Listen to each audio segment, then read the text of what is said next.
On behalf of the University of Strathclyde, I would like to welcome you all to the Barony Hall for this Congregation for the Conferment of Degrees. This is a day of celebration for you, our graduates, for your families and your friends, and for the staff of the university. These events are sometimes known as commencement ceremonies, as a signal that they mark a beginning rather than the end. And it's in that spirit that we celebrate graduations at Strathclyde. Now, in a few moments, it will be my privilege to cap each graduate. The capping ceremony has ancient roots as a public rite of passage and a mark of achievement. For each of our graduates, it's a sign they are part of a proud tradition of world-changing scholars at Strathclyde, stretching right back to the Scottish Enlightenment. Enjoy the ceremony. I declare this congregation open and invite Professor Tim Bedford to present our honorary graduand.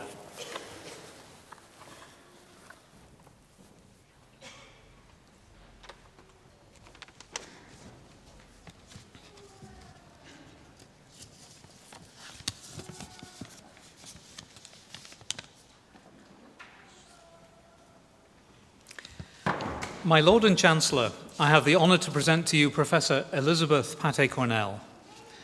Professor Pate-Cornell has been one of the world's leading researchers in risk analysis for many years, holding a full professorship at Stanford since 1991.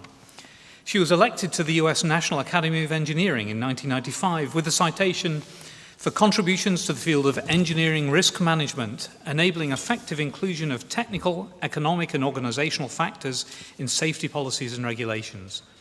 She's been awarded a Distinguished Achievement Award by the Society for Risk Analysis and the Ramsey Prize by the Decision Analysis Society. She continues to be active in advising at the highest levels to agencies such as NASA, to the Air Force, and even serving on the President's Intelligence Advisory Council.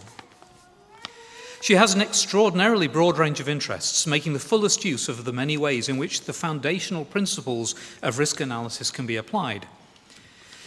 Born in Dakar in Senegal, where her father was an officer in the French Marines, she attended school in both France and Senegal before returning to France and studying applied mathematics and computer science as part of an engineering degree at Grenoble.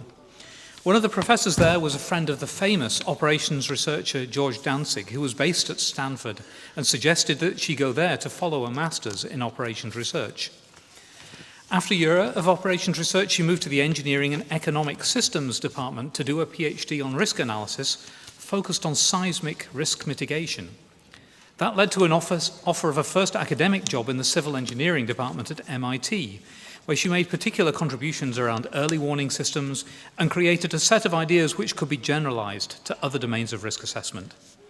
Her interest in seismic risk was shared by her late husband and fellow Stanford professor Alan Cornell, who developed the whole field of probabilistic seismic hazard analysis. From MIT, Professor Cornell moved to Stanford, but now to industrial engineering and engineering management. 10 years later, she'd become a full professor and, as head of department, led the creation of the new Department of Management Science and Engineering, which included operations research, industrial engineering, and engineering and economic systems. Professor Pate-Cornell's research demonstrates vividly the huge range of opportunities that risk analysts can encounter.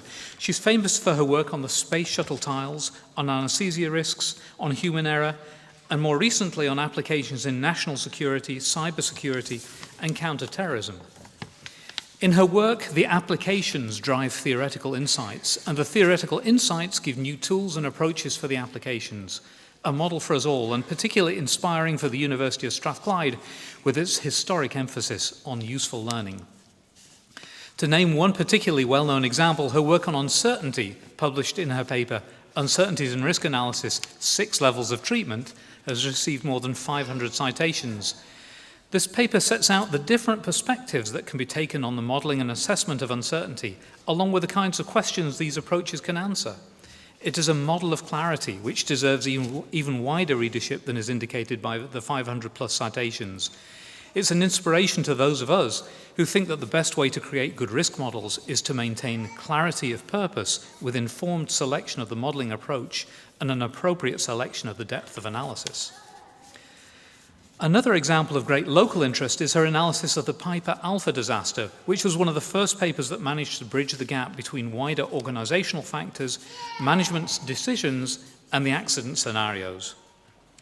Now, as well as being a leading researcher in risk analysis, she's provided advice to government at the highest levels, on the Army Science Board, the Air Force Science Board, and the NASA Advisory Council, which she is rejoining this year, and as a member of the President's Foreign Intelligence Advisory Board.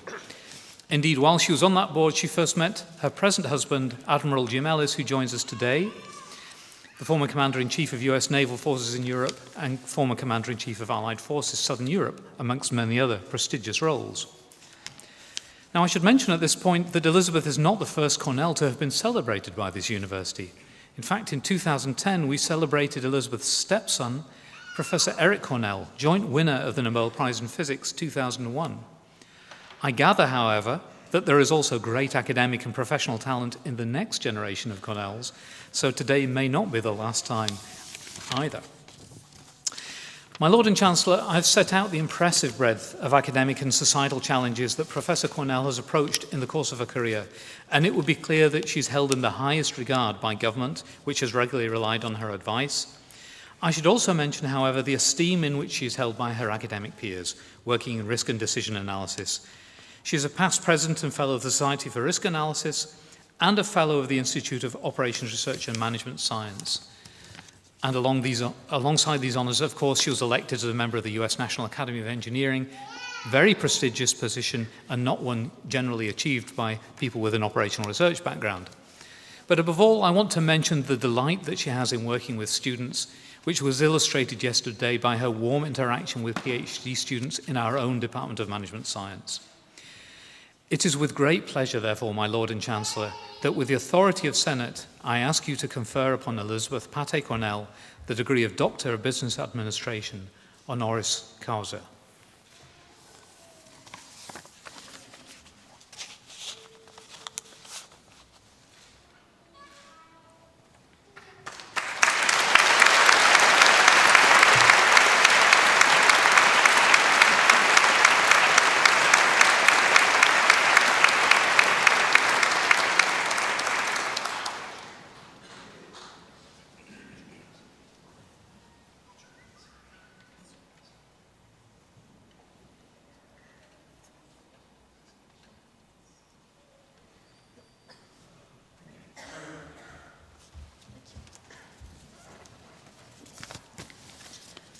Good morning, and congratulations to all the graduates, their families, their friends, and their colleagues. I'm honored to be part of you today in the recipient of this honorary degree. I want to thank the school and for this recognition and for receiving me very warmly. With my French accent, that I will never lose, I am a professor of engineering at Stanford, as you have heard, in California. And as you well know, most real-life management problems require a multidisciplinary approach and a deep understanding of all the aspects of it. You have learned it, don't forget about it. Money is important, technologies are important, but people are essential. As you have heard, I was born in Africa, raised in Europe, I live in the US, and I have enjoyed my African friends, my French family, and my American colleagues. And I'm reminded every day of the importance of an international perspective on the problems that we face and the solutions that we propose. So have fun, enjoy people who are different from you, their cultures and their ideas. And in the immortal words of Dr. Seuss, oh, the places you'll go. Today is your day. You're off to great places. You're off and away. Congratulations and thank you.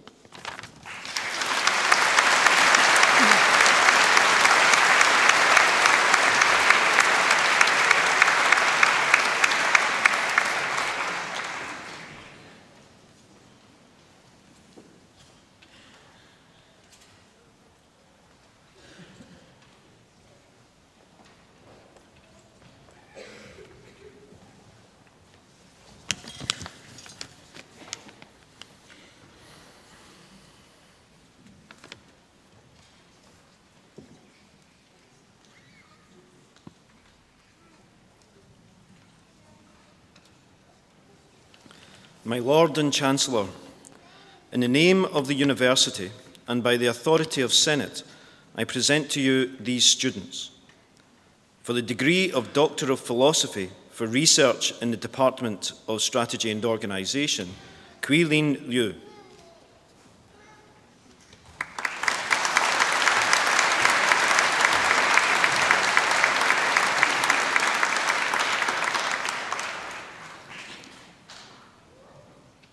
Anup Karath Nair.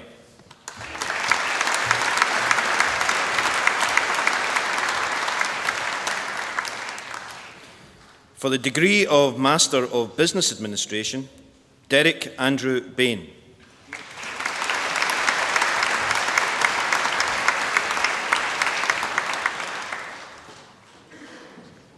Sean Duffy.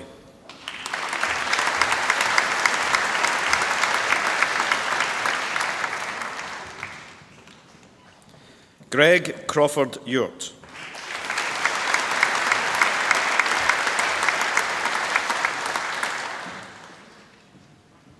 Oliver Stewart Fox.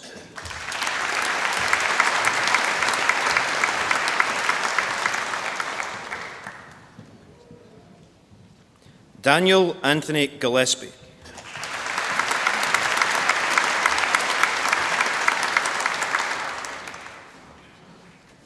Peter Carl Thomas Hawke.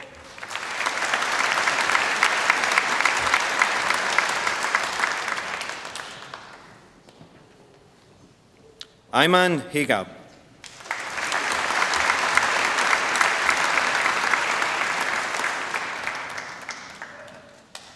Craig Hislop.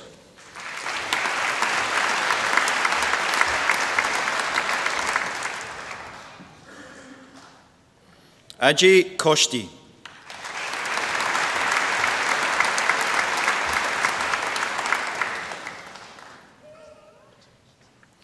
Vincent Lim Tse Tset.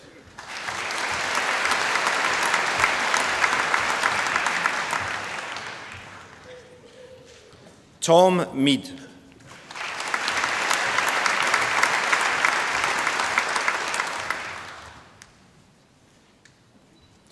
Gary Moore.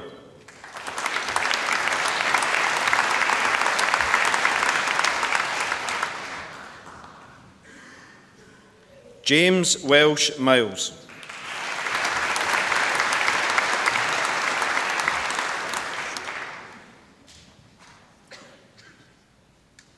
Jayakrishnan Nair.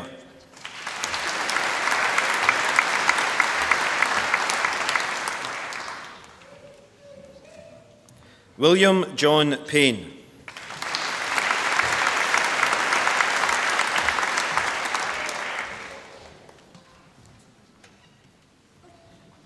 Lisa Fenning.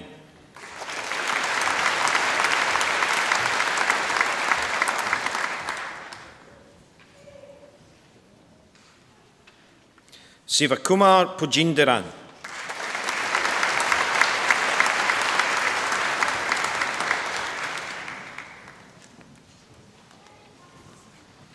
Martin Purvis.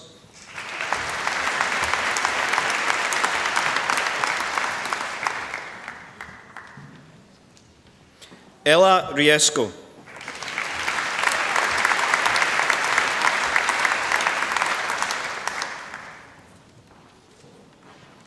Hamish Ewan Robertson.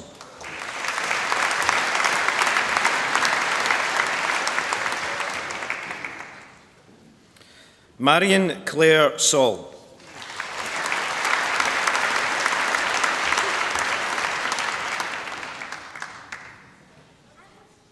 Jeffrey Peter Simvrain.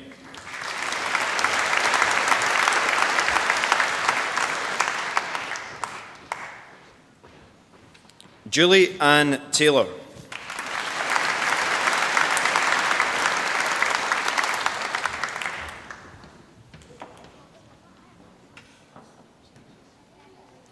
Jean-Christophe Terzaghi.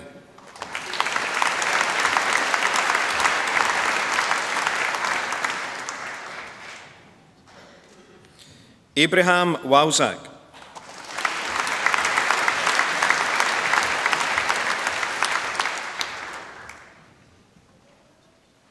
Joseph Weir.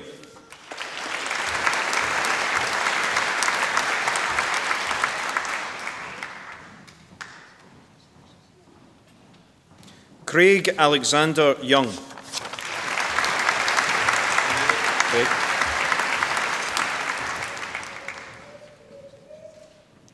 Rashid Abdul Rahman Ahmed.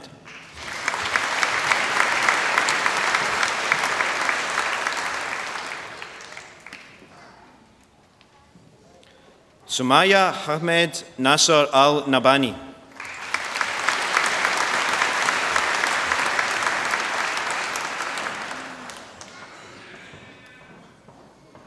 Suleiman Abdullah Salim Al Rukashi.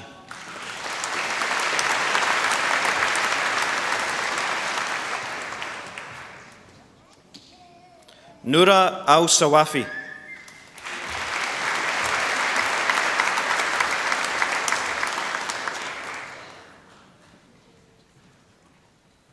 Ang Yu Zwan.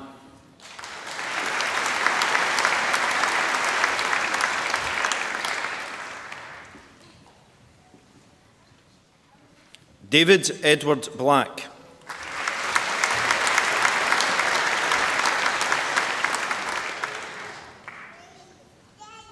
Owen Cahalan.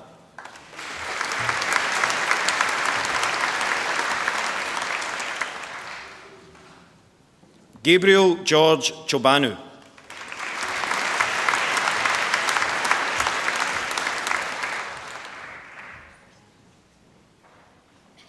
Lynn Cuthbertson.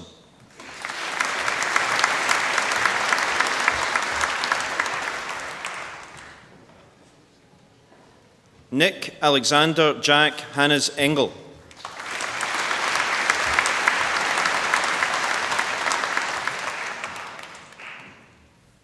Victoria Elizabeth Lang Fox.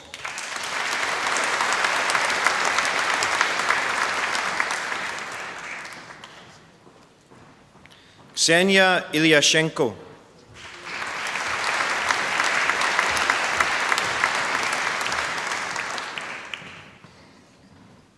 Yoke Kem Liu.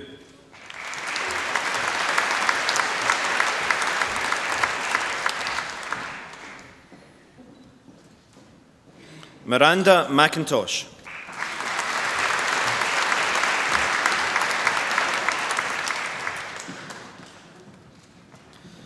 Donald Neil MacLeod.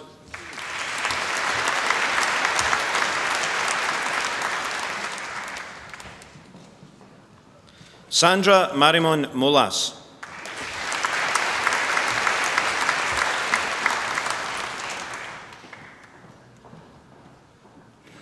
Naizan Munasami.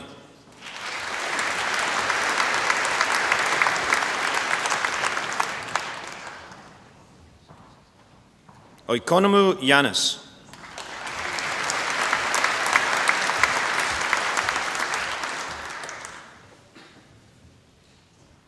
Jonathan Kurt Pohl.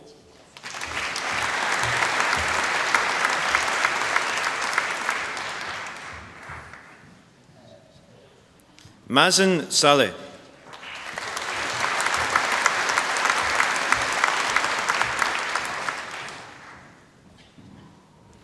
Melissa Sandu.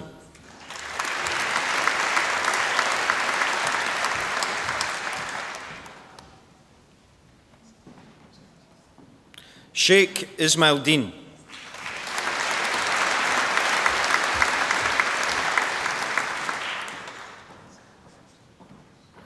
Tan Bon Hon.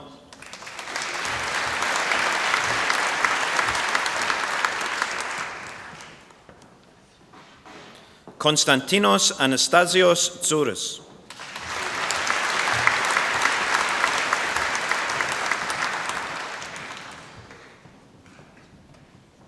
Suma Ann Verghese.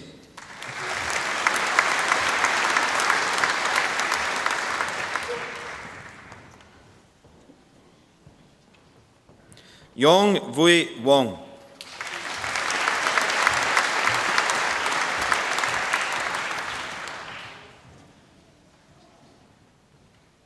Jonas Zelba.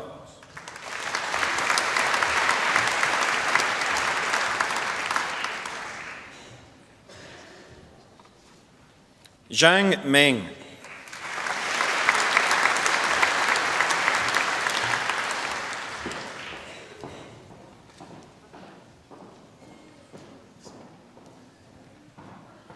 Abdullah Mohammed Abdullah Ahmed Al-Qaoud.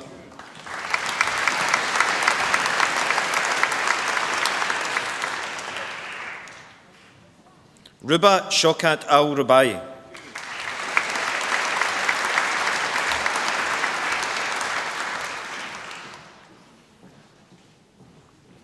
Andrew David Kennedy.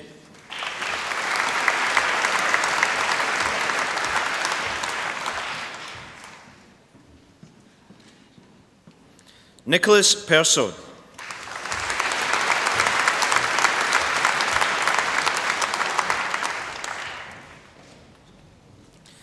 For the degree of Master of Science in Business and Management, Kun E. Lin.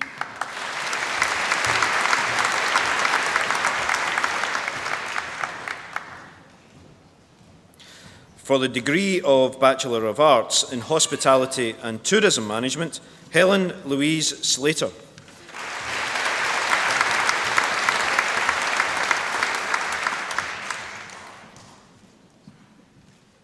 Olivia Alice Wilkinson.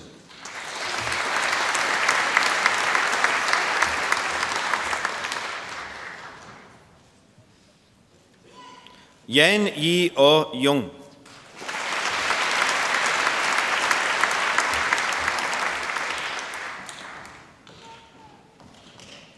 Zoe James.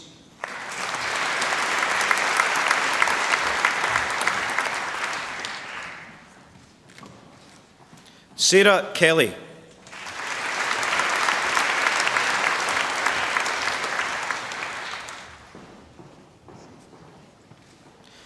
In Hospitality and Tourism Management and Management, Louise Docherty.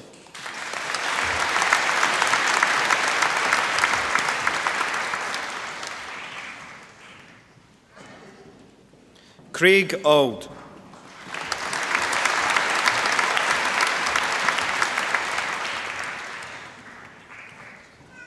In Hospitality and Tourism Management and Marketing, Isla Davidson.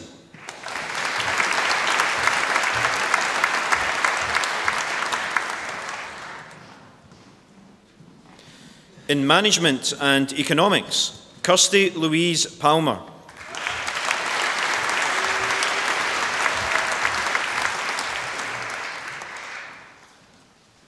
In Management and Finance, Emma Patricia Haddock.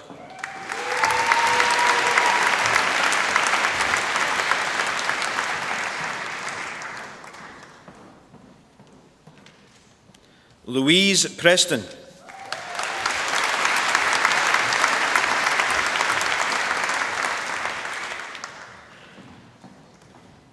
Leslie Jennifer Simpson.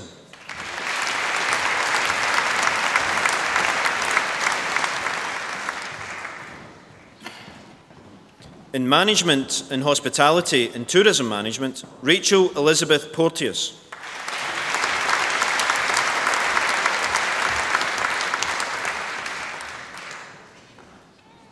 In Management and Marketing, Stuart Philip Mawhinney.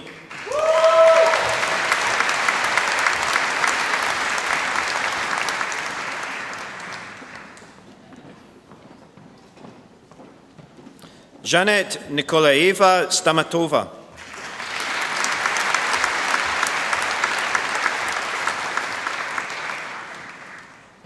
In Marketing, Nicole Baines.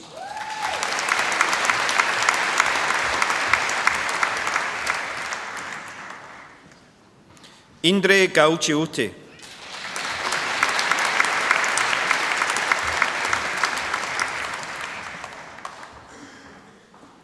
Tom Brady.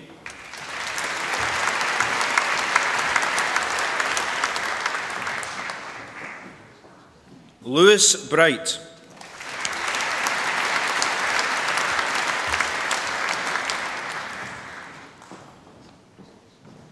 Nicole April Brody.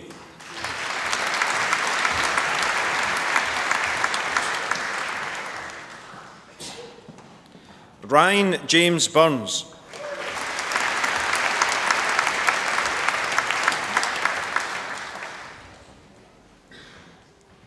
Morven Christina Carmichael.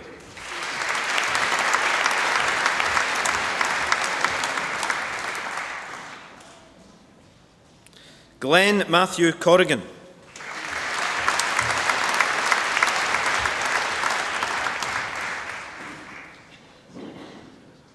Scott Crawford.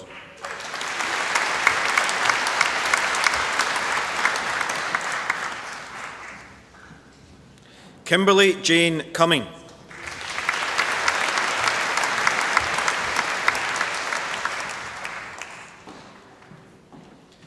Emma Daraz.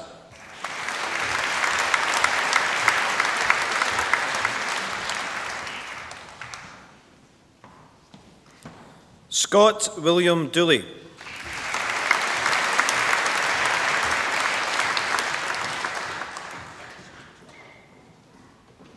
Ian David Finlay.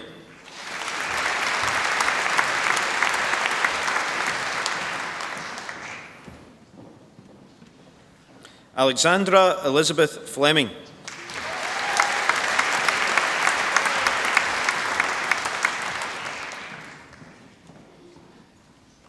Jennifer Hampson.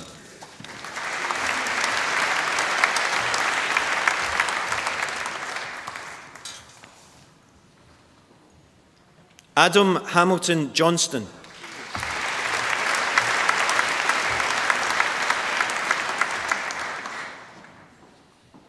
Bilal Ahmed Kawaja.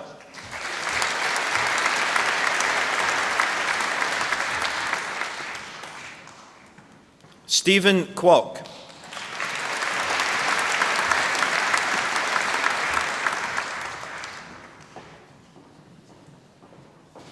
Alexandra Rose Lamont.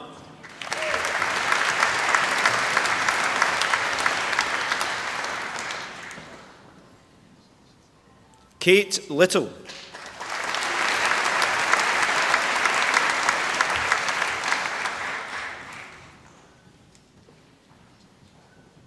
David McCulloch.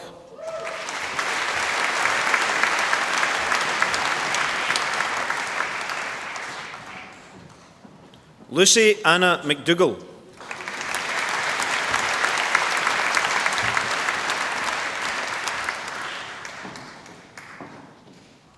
Patrick McHugh.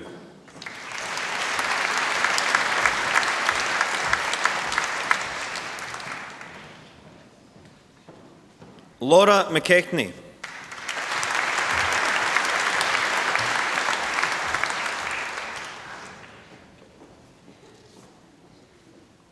Hannah Louise Milne.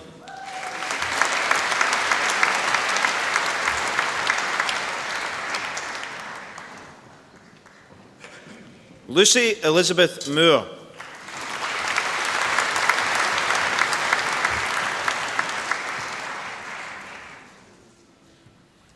Erin Francis O'Brien.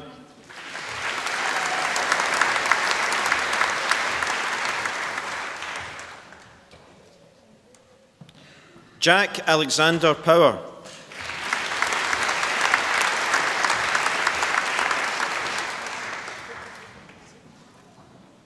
Nicole Reid.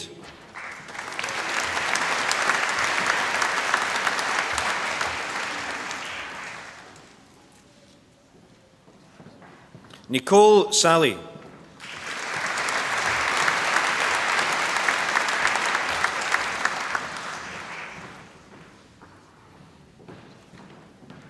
Pecha Plamenova Shumakova.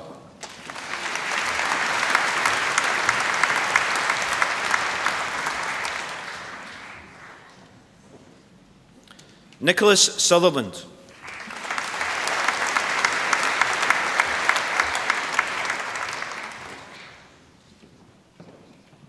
Hayley Bickerton Tate.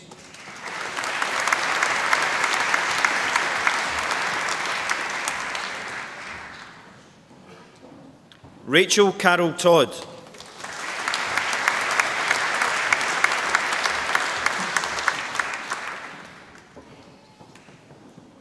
Fraser Wilson.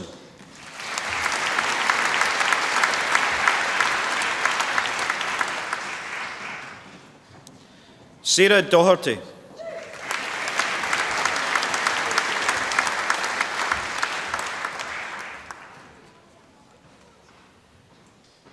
Emma Gallagher.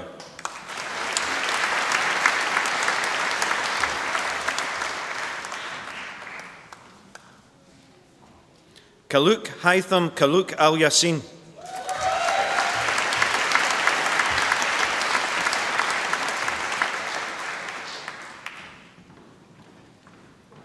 Nicholas Lambert.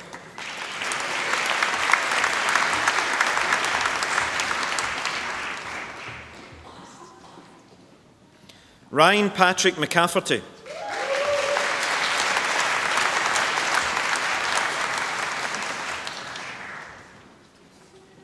Maria Smith.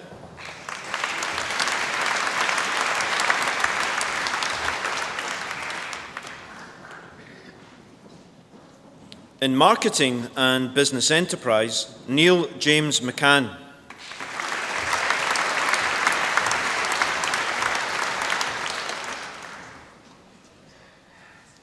Craig David Blair.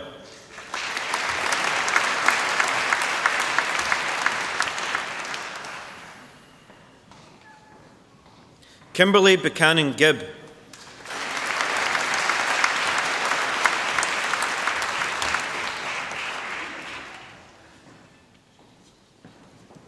Callum Gordon Stewart Gwynn.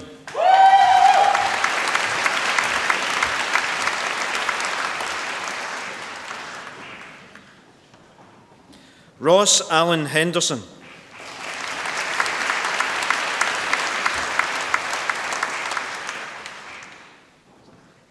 Karina Catherine Ross Howie.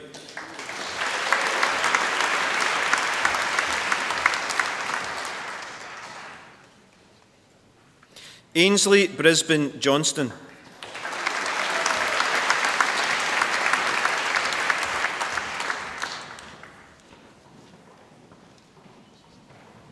Lawrence William James Miller.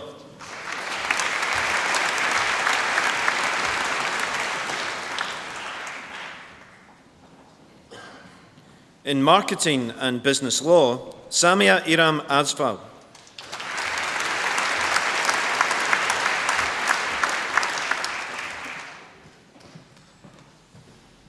Hazel Sophie Gilchrist.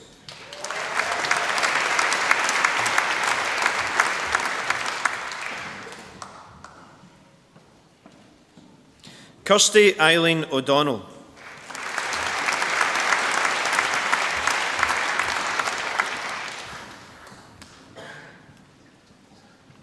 Jessica Scabara.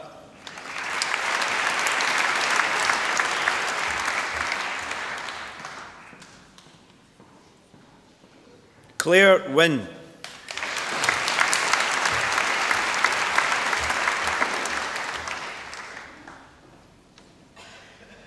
Robin Longmuir.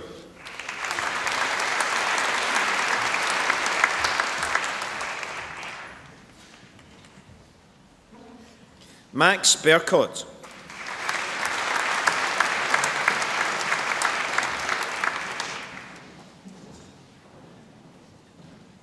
Ross John Jackson.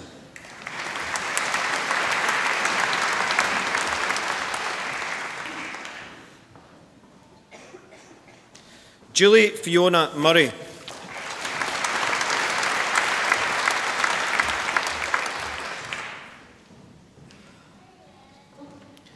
In Marketing and Business Technology, Claudia Naomi Kirkwood.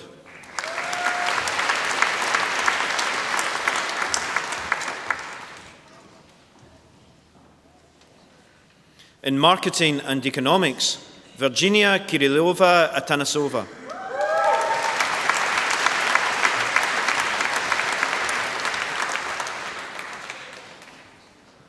Hannah Coates.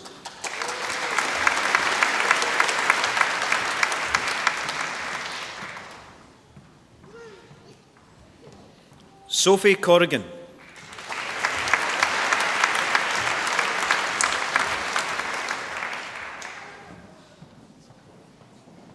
Roxana Hendry.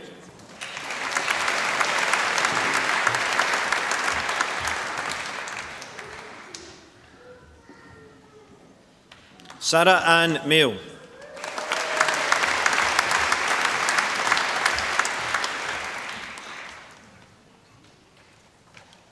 Garjana Pavlova.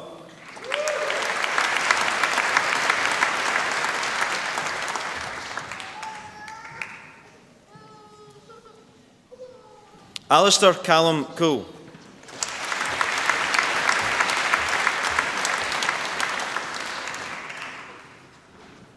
Nicola Ann Gordon.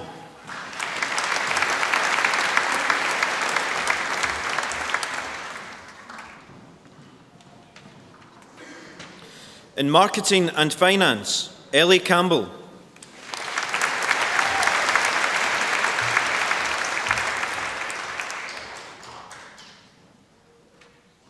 Victoria Conchite.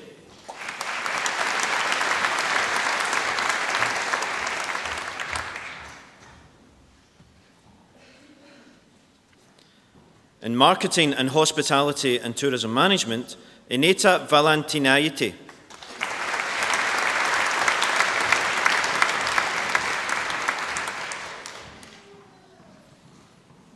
Rory Galloway Gillis.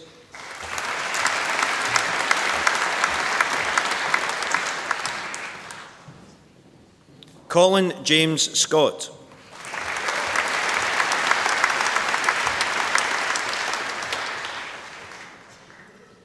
In Marketing and Human Resource Management, Caitlin Campbell.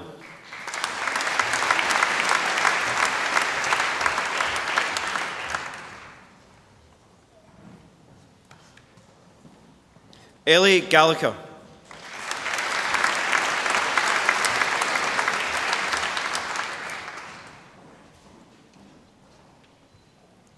Amy Murray Geddes.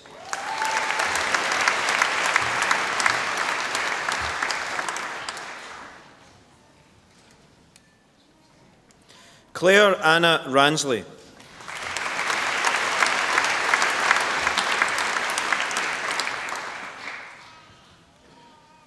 James Alexander Richardson.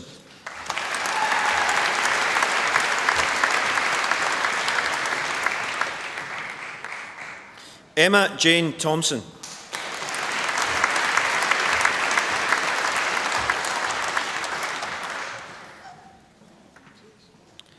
In Marketing and Management, Adrian Hudson.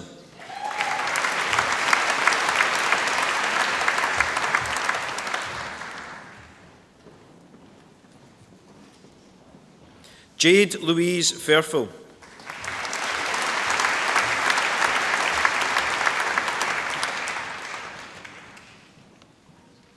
Victoria Gregg.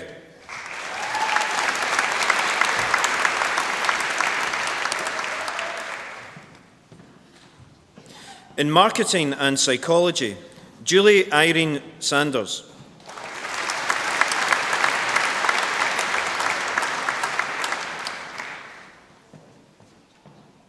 Hannah Waugh.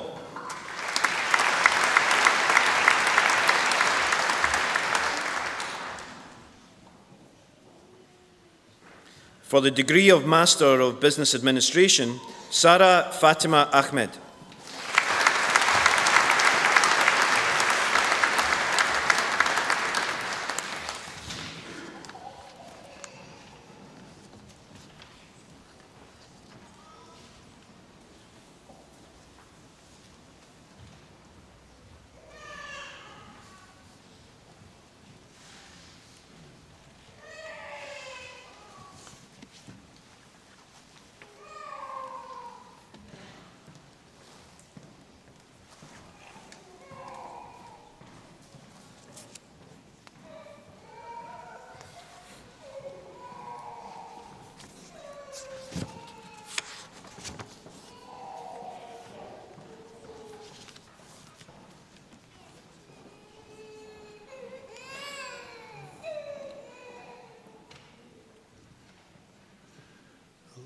Ladies and gentlemen, colleagues, but most of all, our graduates, as I can now call you, It's a real pleasure to welcome you here to Barony Hall, one of the jewels of Strathclyde's crown. Rightly, our graduates have been centre stage, and I would like to begin my address today by congratulating you once again on your academic achievements. Your hard work has paid off, and it's now been recognised in front of your families, your friends, and the staff who taught and supported you during your time here. And we know just how much work you had to put in to be here today. As I was reading the coverage of the sad death of Muhammad Ali recently, I was struck by this quote: "The fight is won or lost far away from witnesses, in the gym, out there on the road, long before I dance under those lights." There's a symmetry between success in sport and academic success. In both, only a very few see the hard work required to triumph. Our gym is the library and the lab, the lecture theatre and the tutorial. And today, under the lights of this magnificent venue, we celebrate your efforts and achievements. Well done.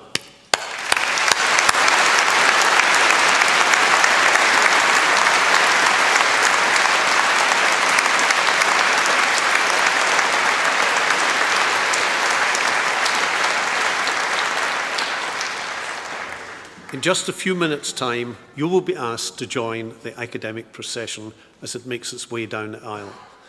This invitation symbolises the fact that you're no longer students, you're full members of the academic community of Strathclyde. It's an important moment for you all. There's something special about being a member of the Strathclyde family, something special about belonging to a community of people who've come together in the pursuit of knowledge and of friendship. And I know that the memory of today will stay with you wherever you go and whatever you choose to do in life. We will keep in touch with you through our alumni and communication teams. And I would ask you too to please keep in touch with us. We would love to hear about your achievements as you progress through your lives and careers. The advice and guidance given by our alumni has helped provide the first-class education and student experience that you've all had at Strathclyde. And I ask that you think of those who will follow in your footsteps. You now possess the most valuable assets anyone can have in today's world: knowledge, the ability to innovate, and the capacity to use your talents for the good of yourselves, your community, and the wider world. And as graduates from a socially progressive university, you have a competitive advantage, having been equipped with the skills, the know-how, and the life experiences to have a positive influence on and shape the world around you.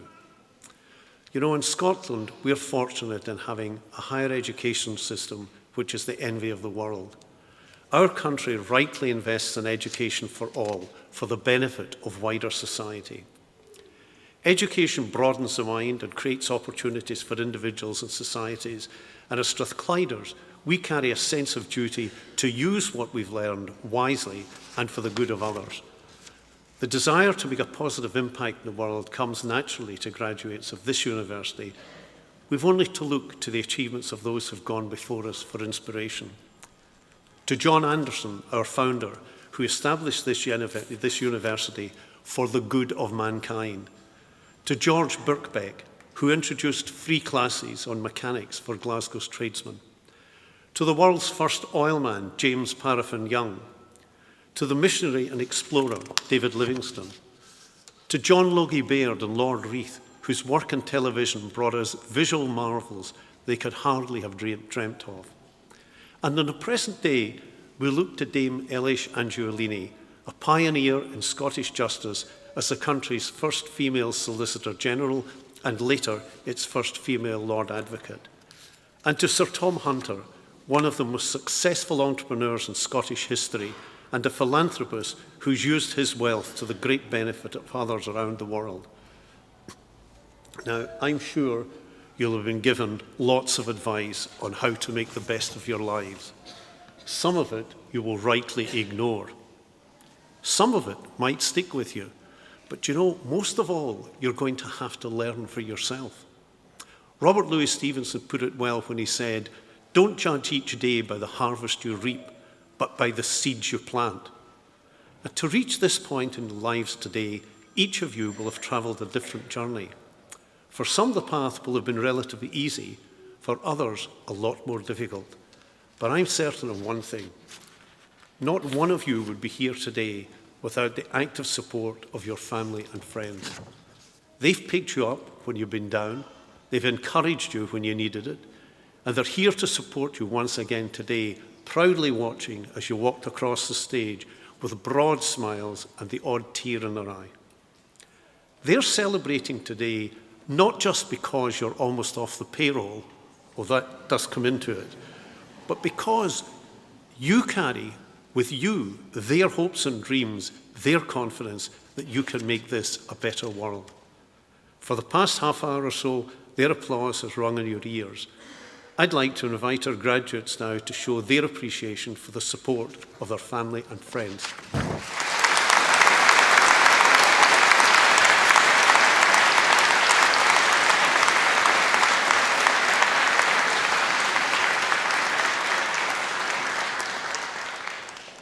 I touched earlier on some of the key figures who've helped create the University of Strathclyde. You can tell a lot about the values of an organisation by looking at its roots. Strathclyde traces its lineage back to 1796, when Anderson brought it into being, the only Scottish university founded in the Enlightenment and embodying Enlightenment principles of reason, tolerance, and equality. Anderson believed in useful learning, and his commitment to taking knowledge and using it for the greater good is a motivating force which gives Strathclyde its momentum today. It can be seen in our physics department, ranked first in the whole of the UK for research, which supported the international effort to discover gravitational waves, proving the final plank in Einstein's theory of relativity and opening entirely new areas of scientific study.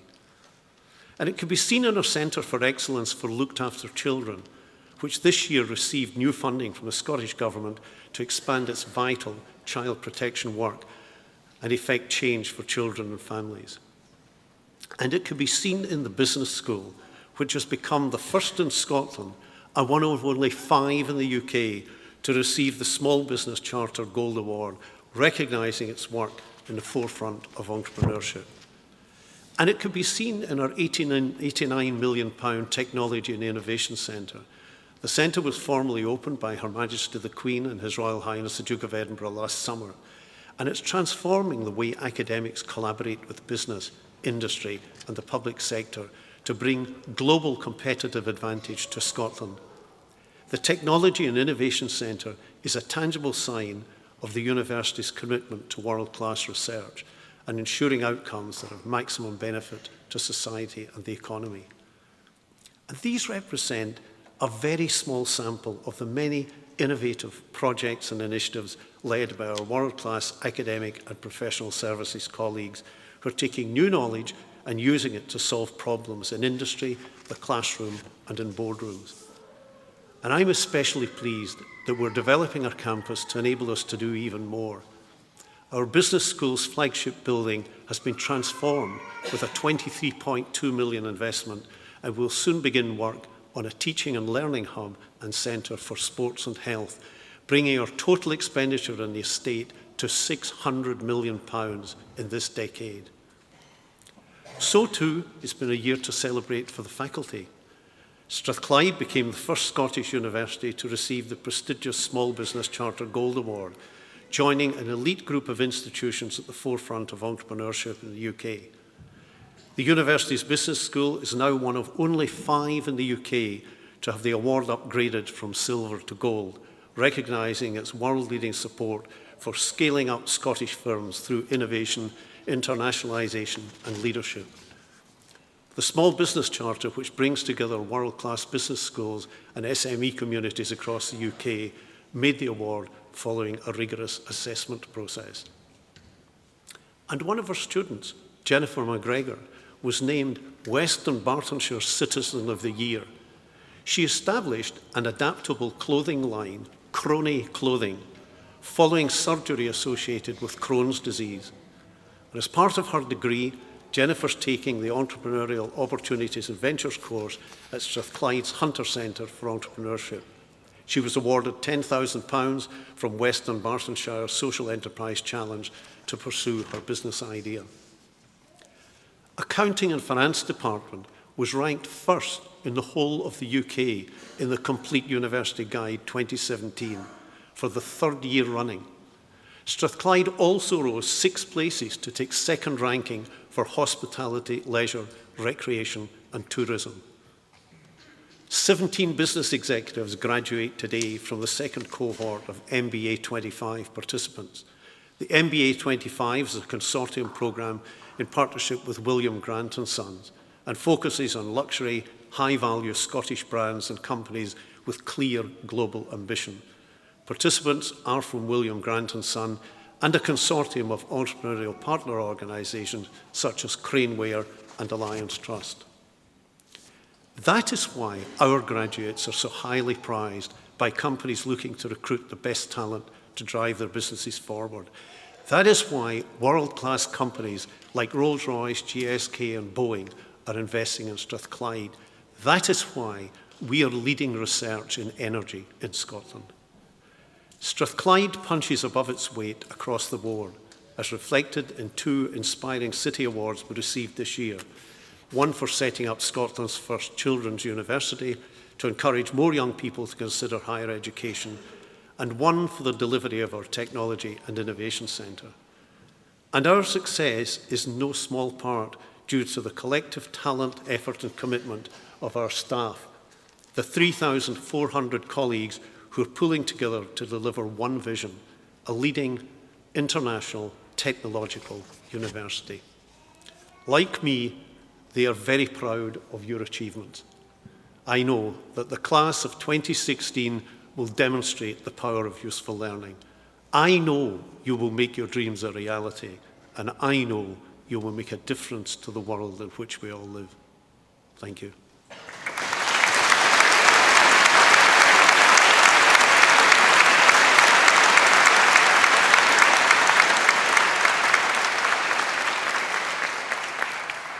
I now declare closed this congregation for the conferment of degrees.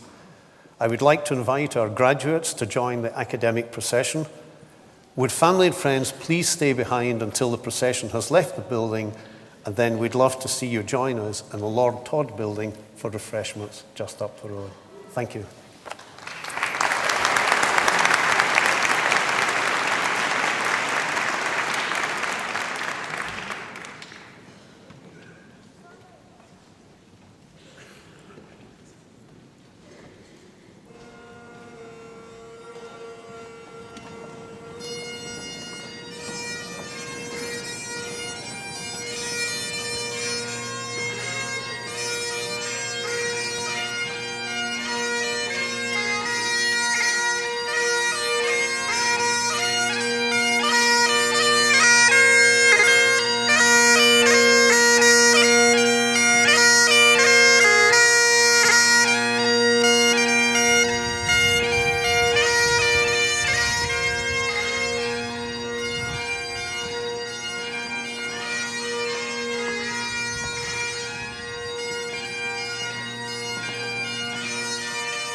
Good.